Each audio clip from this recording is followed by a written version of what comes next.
महाभारत के 5 ऐसे योद्धा जिन्हें छल से मारा गया था।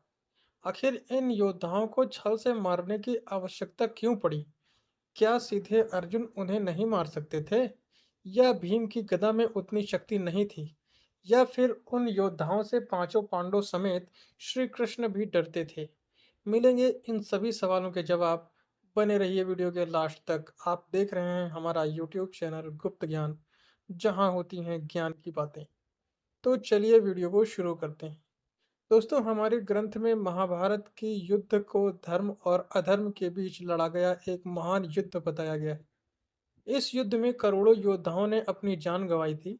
वहीं कुरुक्षेत्र में लड़े इस युद्ध की भयावहता का पता इस बात से चलता है कि महाभारत युद्ध के कारण ही आज भी कुरुक्षेत्र के मिट्टी का रंग लाल है। इस युद्ध में भाग लेने वाले कई ऐसे महारथी, अधिरथी और रथी थे जिन्हें मार पाना आसान नहीं था, परंतु वो फिर भी मारे गए। तो चलिए अब शुरू करते हैं अपना काम और जानते हैं आखिर कौन से थे वो 5 योद्धा जिन्हें छल से मारा गया था। दोस्तों, वीडियो में आगे बढ़ने से पहले अगर आप हमारे चैनल पर नए हैं तो चैनल को सब्सक्राइब करें और बेल आइकन दबाना ना भूलें। चलिए शुरू करते हैं। उन महान योद्धाओं में सबसे पहला नाम आता है भीष्म पितामह का। महाभारत के युद्ध में भाग लेने वाले सबसे पराक्रमी, शक्तिशाली और बुजुर्ग योद्धा थे। ऐसा कहा जाता है कि 18 दिन चले इस युद्ध में भीष्म 10 दिनों तक पांडवों की विजय में बाधक बने रहे। महाभारत युद्ध भीष्म को पराजित किए बिना पांडवों के लिए जीतना लगभग असंभव होता जा रहा था। ऐसी स्थिति में भगवान श्री कृष्ण की सलाह पर अर्जुन ने शिखंडी को ढाल बनाकर युद्ध के 10वें दिन भीष्म को अपने बाणों से छलनी कर दिया। उसके बाद भीष्म ने बाणों की सैया पर लेटे लेटे महाभारत युद्ध समाप्त होने के बाद अपने प्राणों को त्याग दिया। छल से मारे गए योद्धाओं में दूसरा नंबर आता है गुरु द्रोणाचार्य का। कौरवों और पांडवों की गुरु द्रोणाचार्य को महाभारत के युद्ध में हरा पाना लगभग असंभव था। ऐसा माना गया है कि गुरु द्रोणाचार्य को केवल उनका शोक ही मार सकता था, यानी कि उनका पुत्र प्रेम। भीष्म की बाणों की सैया पर लेटने के बाद गुरु द्रोणाचार्य को कौरवों की ओर से प्रधान सेनापति बनाया गया था। सेनापति बनने के बाद गुरु द्रोणाचार्य पांडवों की विजय में सबसे बड़े बाधक बनते जा रहे थे। ऐसे में पांडवों को एक बार फिर भगवान श्री कृष्ण की सलाह लेकर छल का सहारा लेना पड़ा। एक तरफ भगवान श्री कृष्ण ने भीम से कहा कि वो अश्वत्थामा नामक हाथी को मार गिराएं और जोर जोर से चिल्लाएं कि मैंने अश्वत्थामा को मार दिया। द्रोणाचार्य के पुत्र का नाम भी दरअसल में अश्वत्थामा ही था। ऐसी स्थिति में वो भ्रमित हो गए और उसके बाद भगवान श्री कृष्ण ने छल का सहारा लिया और उन्होंने द्रोणाचार्य से कहा कि वे युधिष्ठिर से पूछ सकते हैं कि अश्वत्थामा मारा गया। द्रोणाचार्य जानते थे कि केवल युधिष्ठिर ही सत्यवादी हैं, बाकी कोई नहीं। इसलिए उन्होंने पूछा कि क्या युधिष्ठिर अश्वत्थामा मारा गया? तो ऐसे में युधिष्ठिर ने कहा, हाँ, अश्वत्थामा मारा गया। लेकिन जैसे ही वो ये बोलने वाले थे कि हाथी है या उनका पुत्र, इतने में ही भगवान श्री कृष्ण ने शंख ध्वनि कर दी और तभी गुरु द्रोणाचार्य ने अपने शस्त्र त्याग दिए और उसके बाद धृष्टद्युम्न ने उनका सिर काट दिया। तीसरे नंबर पर आते हैं जयद्रथ, क्योंकि उनको भी छल से ही मारा गया था। अर्जुन के पुत्र अभिमन्यु को मारने वाले में दुर्योधन का बहनोई जयद्रथ का नाम कभी शामिल था।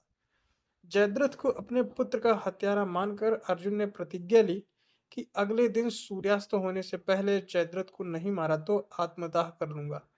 शाम होने वाली थी और ऐसे में जयद्रथ को मार पाना लगभग असंभव दिख रहा था, क्योंकि सभी कौरव पक्षों ने जयद्रथ को छिपा रखा।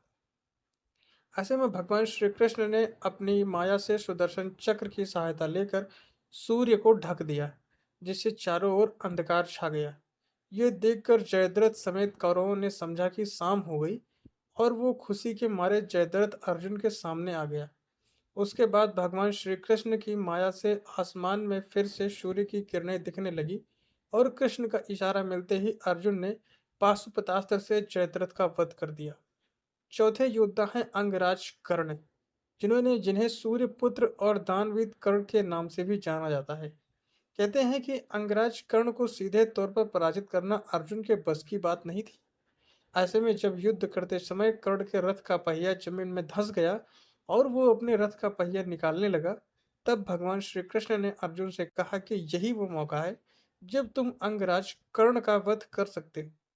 पहले तो अर्जुन ने मना किया, लेकिन भगवान श्री कृष्ण ने गीता का सार याद दिलाया और कहा, मुझे पता है कर्ण ऐसा योद्धा है जिसे केवल छल से ही पराजित किया जा सकता है।